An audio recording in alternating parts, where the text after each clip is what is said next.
Welcome to Transformative Principle, where I help you stop putting out fires and start leading. I am your host, Jethro Jones. You can follow me on Twitter at Jethro Jones.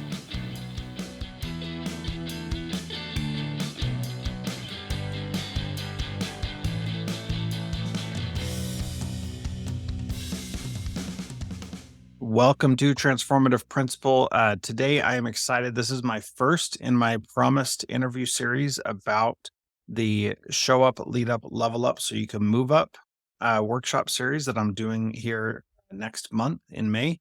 And excited to have Ben Ziegler on the program today. He was a live attendee of the workshop that I did, and I'm excited to talk with him. Let me give a little introduction about him. He started his teaching career in Southwest Washington back in 2009. And for a decade now, he's been part of the Battleground School District. And for the last 4 years, he's been serving as an administrator. Throughout his tenure, Ben has held various positions, including Dean of Students at the high school level, 3 years as an elementary AP, and currently he's an AP at the middle school level, which is my personal favorite. As I mentioned on this episode, we're going to talk about the Move Up workshop, where you will learn how to show up, lead up, and level up so you can move up. And my question is, are you ready to move up? You can take the 2-minute assessment at moveup.transformativeprinciple.com and see for yourself if you are ready to move up. So Ben, welcome to Transformative Principle. Excited to have you here. Thank you. I'm excited to be here. Yeah, it was great to meet you in person at the workshop. Let's start there since that's where our commonality is. Yep. What was the most valuable thing that you took away from that Move Up workshop? Ooh. I think actually one of the most valuable things is kind of how you talked about getting our mission vision statement into our observations. I never thought of it like that. And so it just really got me thinking about how we're aligning not only with our school, but our district when we do go into the classrooms and observe the work teachers are doing. I got a lot of things, but that's one of the big ones where it was one of the first things I brought back and shared with my principal. Yeah. So Because what made that impactful then? I think being in Battleground right now, the last few years with our current superintendent, we've really had this vision of coherence and really focusing our efforts as a district on high levels of learning and social emotional. And so really just thinking about that and how can I leverage that into observations and TPEP to make it more meaningful for teachers, but also see the work, is what we're doing as a district, is it making its way down to the front lines in the classrooms? Yeah. One of the things that I find so interesting about that aspect is that we spend all this time doing our mission, vision, and values, and then we don't assess whether or not we're actually implementing it. And if we do, it's often in a punitive way, like you didn't uphold our values or achieve our mission. And so now there needs to be a disciplinary action. And that doesn't need to be the case. In fact, if our vision is really clear and really valuable, then we should be able to tell every single day whether or not it's being implemented in some way. And if it is really aspirational, which visions should be, like we should never arrive at our vision because that's what a vision is, right? It's a Mhm. a Yeah. thing that you don't actually get to. And so if that's really what our goal is, then we should always be looking for evidence that we are reaching it and not quite there. Even if somebody's at a very beginner level, we want to be able to find that that little spark, that little beginning of where they can be eventually. Um, Mhm. is Do you mind sharing with us what your one thing is from the workshop? Because that's one thing that we talked about is creating one thing that you're going to focus on. What did you Yep. choose? I actually focused on being aware. So I actually have it right back here, but twice a day, once in the morning, I'm going to ask myself if I'm aware. And then one time each day during a intense situation or, conflict, or if I have to address a staff member or whatever the case may be, we all know those type of situations. just stopping and taking a moment to make sure I'm aware. Uh, and I think I did that because, I'm someone who just needs to continue to improve my confidence when having those uncomfortable conversations, especially with staff members. I'm really comfortable with students and parents, but it's that interactions with staff that, when you have to have that tough conversation with them, maybe about their actions or their instruction or their behavior, staff to staff or staff to student, that I just need to have more confidence in myself in having those conversations. So my one thing was just being aware. Yeah. I really like that, Ben, because it shows that you're choosing something that is very small and very personal to you, and Mhm. something that would be difficult for someone else to say, "Oh yeah, I should do that too." But what is the big thing that you're trying to get out of that? You mentioned a little bit of having these more difficult conversations, but thinking more long term, if you are more aware every day for the next 2 years, what is the big thing that you're going to see as a result of that? Well, I think number one is just improve communication, and having that builds trust with people, especially staff members.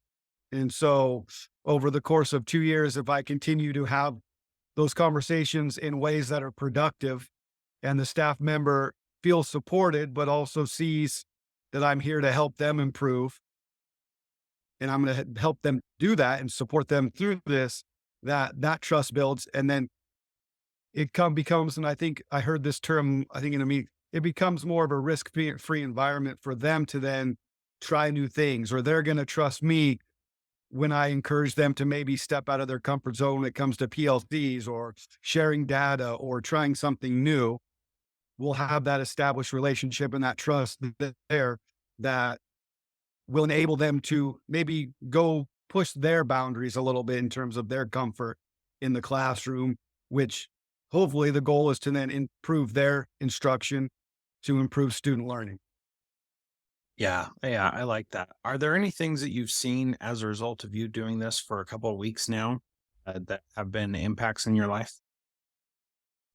Yeah, I actually was able to have a really, really good conversation with a staff member here. My principal and I kind of took the lead on it, and threw out some ideas to help them in their role, which enabled me then with those ideas to bring up some feedback that wasn't easy to probably hear or get, but it got the ball rolling on some really good things that are starting to happen in our building, with that staff member's role and also some of our new teachers. Yeah, that's good. One of the things that we talk about uh, in the workshop is the idea of leading up is what we call it, and that really means leading up, leading down, and leading around. And it sounds like you've taken that piece of it of leading this teacher in a way that is inspiring them to do what they need to do in a better way and get feedback from you about how they could improve and impact other people's lives. Anything else you want to add there about that? Um, Not really about that specific staff member, but it is just enabled me to believe in myself more and to really slow down in moments and make sure I'm ready, I'm prepared. Um, so that way, when I have those conversations or even dealing with something that's on fire, really taking a moment to stop and say, okay, where am I at? How am I going to go into this? That way, I'm not attaching my own stuff to it and bringing in unnecessary um, emotions or baggage or anything else to the situation. So, it's just enabling me to be better, and then that helps me help people around us be better. Yeah, I like that. I think it's so important to recognize that when you make yourself better, it's actually easier to help other people be better as Mhm. well.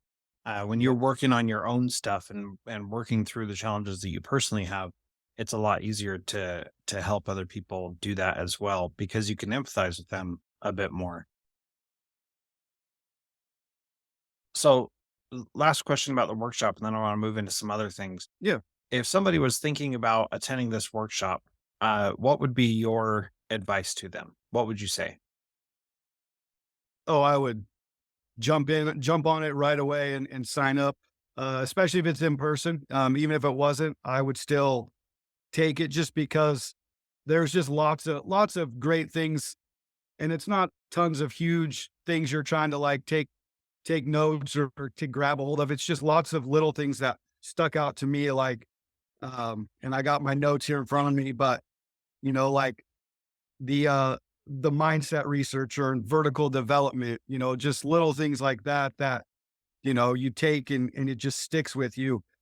Um, I really liked, the personality tests. I've never done many of those, but like seeing that or the hope skill, I can see how that could really help your leadership team, and even your building get to know the type of people they are. So when they're working together, it just enables a much better working environment.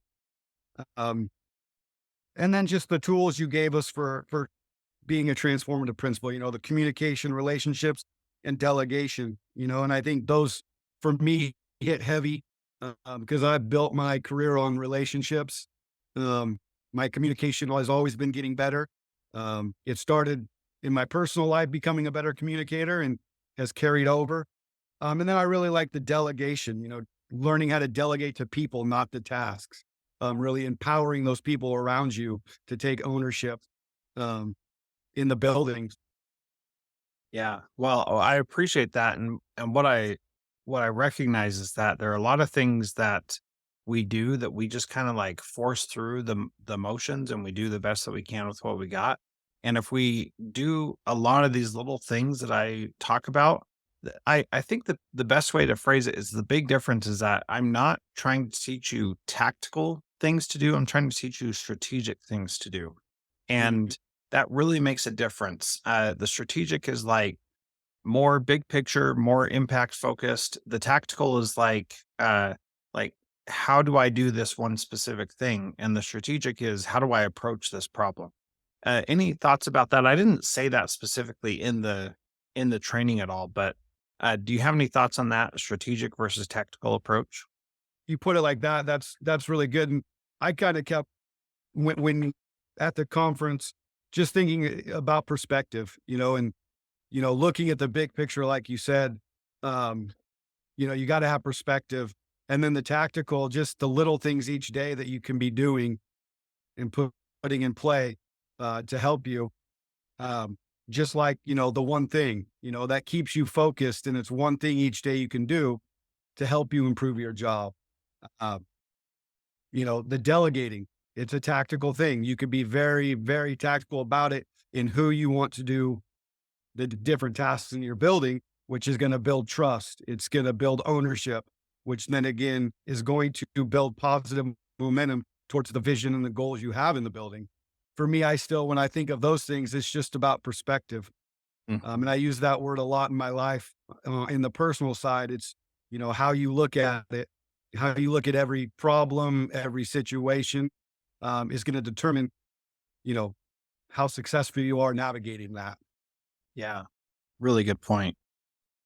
I wonder, when you came to the workshop, were you expecting things to help you with perspective? Like, is that the view that you came in with, to make this successful for you? No, I mean, when I was excited, I've had really good experiences with AWSP and the AP workshop. So I was just looking forward to, you know, coming and learning and being around colleagues and seeing what it had to offer.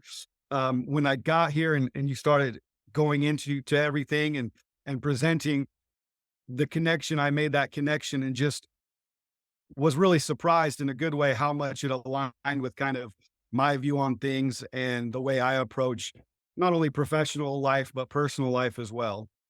And Yeah. kind of just the constant improvement, on in yourself and growing vertically, really struck a chord because I've been on that journey personally and professionally.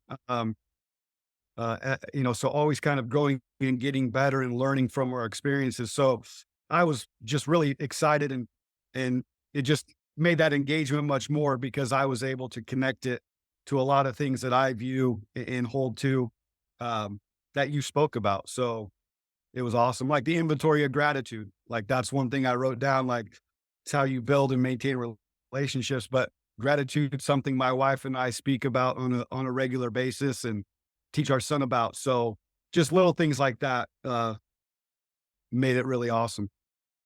Good. Well, I appreciate that greatly. And again, if that's something that you're interested in, you can go to moveup.transformativeprincipal.com and check it out. And there's a link in the show notes here as well. And you can take a 2-minute assessment to see if you're ready to move up, if you're doing these strategic rather than tactical things to be successful. Changing gears a little bit, Ben, let's talk Yep. about your vision for your career as an educator. Where do you see yourself and what kind of impact do you see yourself having? I think it's ever changing. Um, I started in education, coaching middle school sports at 19 years old, and that brought me to wanting to be a teacher and always wanting to be a head coach. And then as I was teaching and coaching, I realized that's that's a small impact and it's quite the grind, and I just was wanting something different. So my vision was to be a head coach of a school. And I think now having 4 years experience as an AP, I think my vision is I just, as a principal, I just want to have the impact on a building where we truly see huge gains in student learning.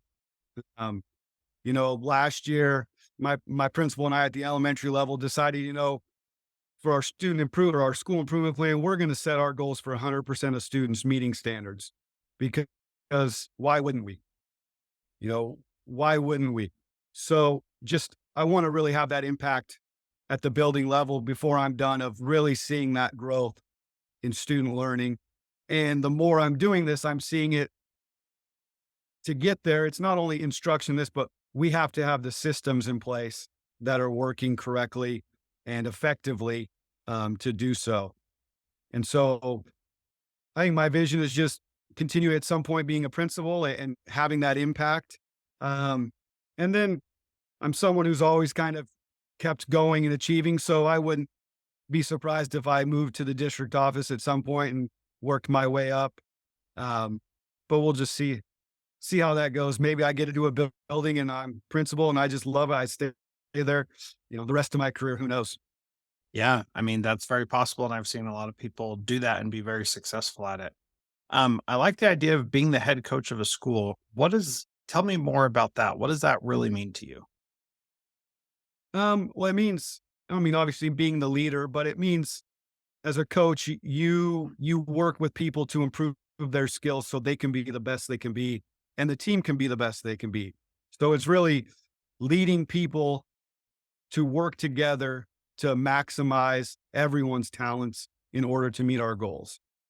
So it's getting the instructional assistants and the teachers and the recess aides to be at their best, work together for the best interests of the students to meet our overall goal of student learning. Yeah, yeah.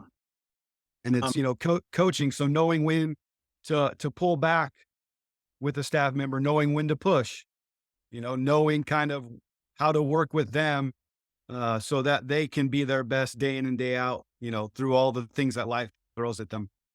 yeah, I'm so glad you added that last piece because that's something that I've been really thinking about as in my own leadership and the things that I've done. What I've seen is when I know when to push someone and they respond, it's like it's like we blow the doors off. Hmm. When I don't know when to push someone, it's like nothing happens. And I feel like this especially in my own coaching of principals, that there's been these amazing lifelong connections created from knowing what that level is at and these really terrible situations when I don't know what that level is. So how do you know when to push and when to pull back and when to really like lay into someone to help them improve and when to let them learn on their own? How do you balance that and decide? And I know that's a super ambiguous question, Ben. So do your best with it. Well, I think it comes down to relationships. If you haven't built a genuine relationship with your staff and staff members, and gotten to know them at that level where you're able to see that or know when, then that right there is going to be the biggest hurdle. But when you build those relationships and knowing and get to know them as people and as a staff, you know, all it takes maybe is just asking the right question to push them. It might not be, you don't got to change your voice. You don't have to yell or do anything like it just could be the right question at the right time in that post observation meeting where they're starting to talk about complain about how the class did or it didn't go this way because of so and so or because of this and then it's just that right timed question that makes them stop or rethink and then it's giving them space to kind of sit with it and maybe you don't answer it then you come back to them and say hey have you given some thought but again it's you got to know the people first. If you don't have a relationship they're not going to trust you to even get to that point of being vulnerable to allow you to push them or, pull back because they're going to be closed off. That's really powerful. Well, this was a great conversation. I appreciate your insight here, and talking about how powerful those relationships are. The last question that I ask is, what is one thing that a principal can do this week to be a transformative principal like you? Ooh. Well, if you haven't figured out your one thing, you know, figure out one thing that you could do each and every day. Um, but if you're not there yet, then just go out and observe and listen to your staff and students. Spend time hanging out with them. Maybe pick a staff member you don't really know much about or have had a conversation with and go spend 10 minutes talking to them. And just start building those relationships because this is a relationship business. And so that's what drives it. And if you're going to be successful, it's going to be built on relationships and trust. Everything else, the systems, the observations, the ins and outs, that comes after the relationship. Yeah, man, that's so powerful. And I love that idea um of just going out and listening and hearing what people are saying, what they're experiencing, and being open to what their experiences are. And then you can start to Mhm. build that relationship and find ways to help them. Well, Ben, thank you so much for being part of Transformative Principal. It's been an honor to get to know you, and I look forward to hopefully seeing you again in the future. Yeah, that would be awesome. I'm kind of getting to enjoy this podcast thing. So, Yeah, good. yeah, I'm having fun. So I appreciate you having me on. Yeah, no problem, man. It's been great to talk with you. Have a good day. Yeah, you too.